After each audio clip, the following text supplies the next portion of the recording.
साथियों नमस्कार। एक बार फिर आप सभी के लिए स्वास्थ्य विभाग का भर्ती विज्ञापन लेकर आ चुके हैं और आज का विज्ञापन सीमा सुरक्षा बल बॉर्डर सिक्योरिटी फोर्स के द्वारा निकाला गया है। दोस्तों आप सभी को जानकारी होगी कि अभी कुछ समय पहले staff nurse, lab technician and physiotherapist की वैकेंसी के लिए बीएसएफ के द्वारा विज्ञापन निकाला गया था एवं उसके एप्लीकेशन फॉर्म फिल किए गए थे। इसके बाद इसकी लास्ट डेट एक्सपायरी हो चुकी थी, ठीक है। लेकिन एक बार फिर से बीएसएफ के द्वारा उसको रीओपन किया गया है, यानी कि आप फिर से वहाँ पर अपना फॉर्म फिल कर सकते हैं।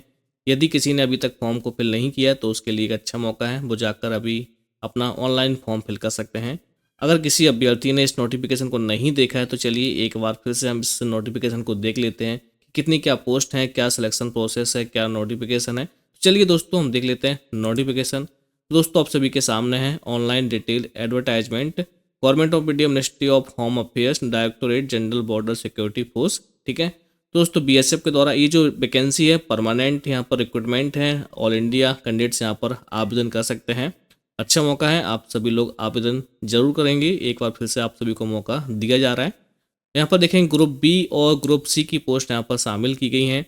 ग्रुप बी में यहाँ पर एसआई स्टाफ नर्स की पोस्ट है, जहाँ पर टोटल 14 पोस्ट निकाली गई हैं।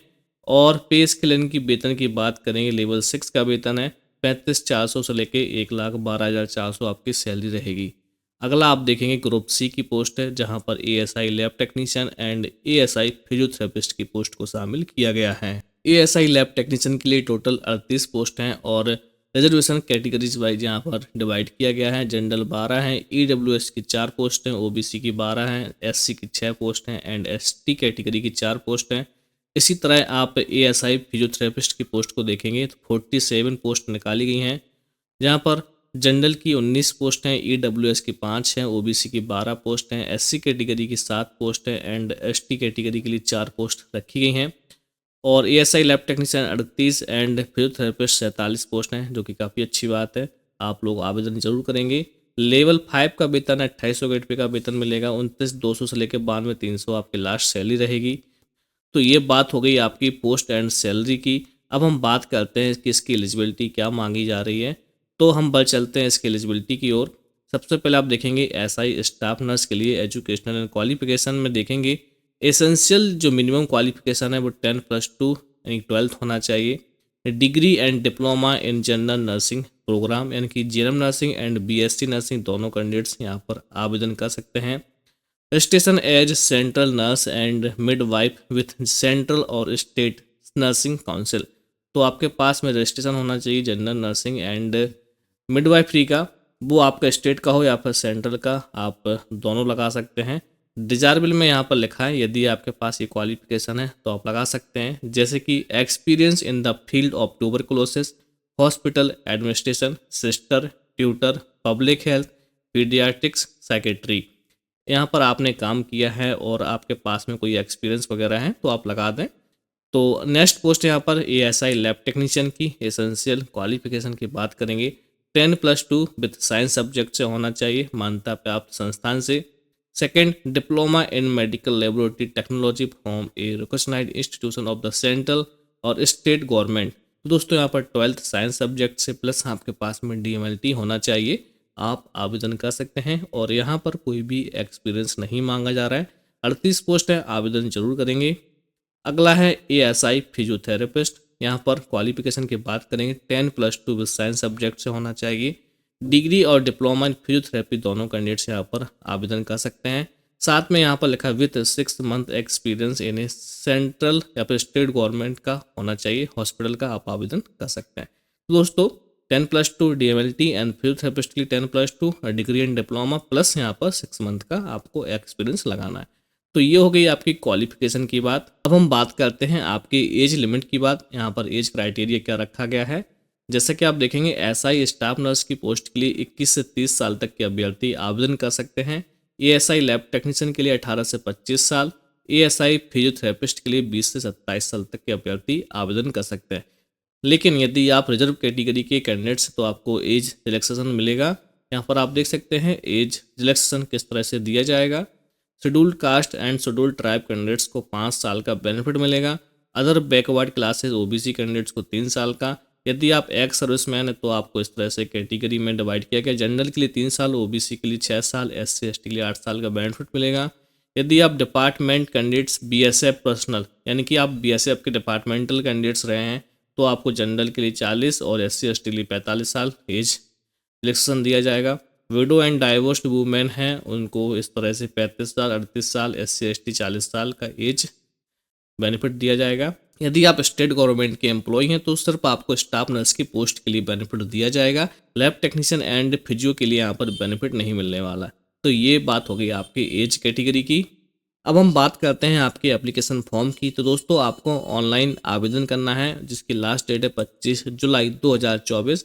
लिंक आपको हमारे टेलीग्राम पेज पर मिल जाएगा। आप देख सकते हैं ये आपकी पैरामेडिकल स्टाफ के लिए यहाँ पर लिखा है अप्लाई हियर, और यहाँ पर आप देख सकते हैं लास्ट डेट ऑफ सबमिशन 25 जुलाई 2024। अप्लाई हियर पर क्लिक करके आप अपने फॉर्म को फिल कर सकते हैं। अब हम बात करते हैं आपके एप्लीकेशन फीस की। तो अगर आप एसआई स्टाफ नर्स के लिए अप्लाई करते हैं तो आपको 200 रुपये देना है, और अगर आप लैब टेक्नीशियन एंड फिजियो के लिए अप्लाई करते हैं तो आपको 100 रुपये देना है। प्लस में आपको 47.20 यानी कि 47 रुपये आपको एक्स्ट्रा सर्विस चार्ज देना होगा। अब हम बात करते हैं आपके एग्जाम सेंटर के बारे में। तो आपको यहाँ पर एक लिस्ट दी जा रही है जहाँ पर आपके एग्जाम सेंटर रहने वाले हैं। जैसा कि आप देखेंगे यहाँ पर name of centre Srinagar, Jammu, Jalandhar, Gandhinagar, Jodhpur, Kolkata, Silchar, Indore, Delhi, Bangalore, Tekanpur, Gwalior. ये आपके एग्जाम सेंटर रहने वाले हैं जहाँ पर आपका रिक्रूटमेंट प्रोसेस होगा। लेकिन यहाँ पर लिखा है कि किसी भी कारण से इन एग्जाम सेंटर को चेंजेस भी किया जा सकता है। ठीक है, अब हम बात करते हैं आपके सिलेक्शन प्रोसेस की कि यहाँ पर क्या सिलेक्शन प्रोसेस रखा गया है। सिलेक्शन प्रोसेस की बात करेंगे तो यहाँ पर आपका 3 स्टेप में सिलेक्शन प्रोसेस रहने वाला है। फर्स्ट रहेगा आपका रिटन एग्जामिनेशन, सेकंड आपका रहेगा यहाँ पर physical standard physical efficiency test, और थर्ड रहेगा आपका मेडिकल एग्जामिनेशन। इन 3 चरणों में आपका सिलेक्शन प्रोसेस कंप्लीट होने वाला है। फर्स्ट फेज एग्जामिनेशन में आपका रिटन एग्जाम होगा। यहाँ पर रिटन एग्जाम का जो पैटर्न है वो इस तरह से है। टोटल 100 नंबर का आपका पेपर होगा जहाँ पर general knowledge and numerical aptitude 25 number का पूछा जाएगा, human anatomy and physiology 25 number का, प्रोफेशनल नर्सिंग से आपका 50 नंबर का पूछा जाएगा। इसी प्रकार यहाँ पर आप देखेंगे एएसआई लैब टेक्नीशियन के लिए 25 नंबर का आपका जनरल नॉलेज और 25 नंबर का human anatomy and physiology, 50 number का आपका लैब से यानी कि पैथोलॉजी डिपार्टमेंट से पूछा जाएगा। इसी तरह यहाँ पर आपका फिजियोथेरेपिस्ट का रहने वाला है। ठीक, और यहाँ पर क्वालिफाइंग मार्क्स दिए गए हैं। जनरल ईडब्ल्यूएस ओबीसी कैटेगरी के लिए 45% और एससी एसटी कैटेगरी के लिए 40%। इसके बाद में आपका physical standard test and physical efficiency test होगा। फिजिकल स्टैंडर्ड में आपका चेस्ट और हाइट नापा जाएगा, और इसके बाद में यहाँ पर आपका फिजिकल एफिशिएंसी टेस्ट में रन होगा, लॉन्ग जंप होगा एंड हाई जंप होगा। और यहाँ पर मेल और फीमेल के लिए दोनों अलग अलग क्राइटेरिया रखा गया है। जैसा कि आप यहाँ पर देखें, रन के लिए 1.6 किलोमीटर इन 7 मिनट में, 800 मीटर 5 मिनट में, लॉन्ग जंप 11 फीट 3 चांस दिए जाएंगे। फीमेल के लिए 8 फीट है 3 चांस आपको भी मिलेंगे। हाई जंप में आपको मेल कैंडिडेट्स के लिए 3.5 फीट 3 चांस हैं, यहाँ पर 2.5 फीट 3 चांस दिए गए हैं। यह है आपका फिजिकल स्टैंडर्ड टेस्ट जहां पर हाइट एंड चेस्ट आपका नापा जाएगा। मेल कैंडिडेट्स के लिए 165 सेंटीमीटर है, फीमेल कैंडिडेट्स के लिए 150 सेंटीमीटर। चेस्ट की बात करेंगे तो 76 सेंटीमीटर आपका अनएक्सपेंडेड होना चाहिए और 81 सेंटीमीटर एक्सपेंडेड यानी कि फुला के होना चाहिए। और फीमेल के लिए ये शर्त नहीं रखी गई है, ठीक है, वेट इसके अनुसार होना चाहिए। तो ये होगा पहले रिटन एग्जाम, इसके बाद पीएस यानी कि फिजिकल स्टैंडर्ड, इसके बाद फिजिकल एफिशिएंसी यानी कि रनिंग, हाई जंप और लॉन्ग जंप। इसके बाद होगा आपका document verification and after then आपका मेडिकल एग्जामिनेशन होगा। तो मेडिकल एग्जामिनेशन भी आप यहाँ पर देख सकते हैं। मेडिकल स्टैंडर्ड टेस्ट में आप देखेंगे यहाँ पर आई साइट यानी कि आई से संबंधित आपका पूरा प्रॉपर होना चाहिए। और यहाँ पर the candidate must not have knock नीज यानी कि घुटने जॉइंट नहीं होना चाहिए, फ्लैट फुट नहीं होनी चाहिए, वेरिकोस वेन नहीं होना चाहिए, स्क्विंट इन आइज नहीं होनी चाहिए, and they should process CP third by इसियारा बुक। ठीक है, और यहाँ पर कलर विजन का ध्यान दिया गया। तो ये सब यहाँ पर मेडिकल आपका टेस्ट होगा, और इसका लिंक आपको हमारे टेलीग्राम पेज पर मिल जाएगा। और आपको फॉर्म ऑनलाइन फिल करना है जिसकी लास्ट डेट है 25 जुलाई। तो इसका भी लिंक आपको हमारे टेलीग्राम पेज पर मिल जाएगा। परमानेंट वैकेंसी है, सेंट्रल गवर्नमेंट की वैकेंसी रहने वाली है, आवेदन जरूर करेंगे। दोस्तों ये अपडेट मिलते हैं अगली वीडियो में अगले इन्फॉर्मेशन के साथ। Thank you for watching.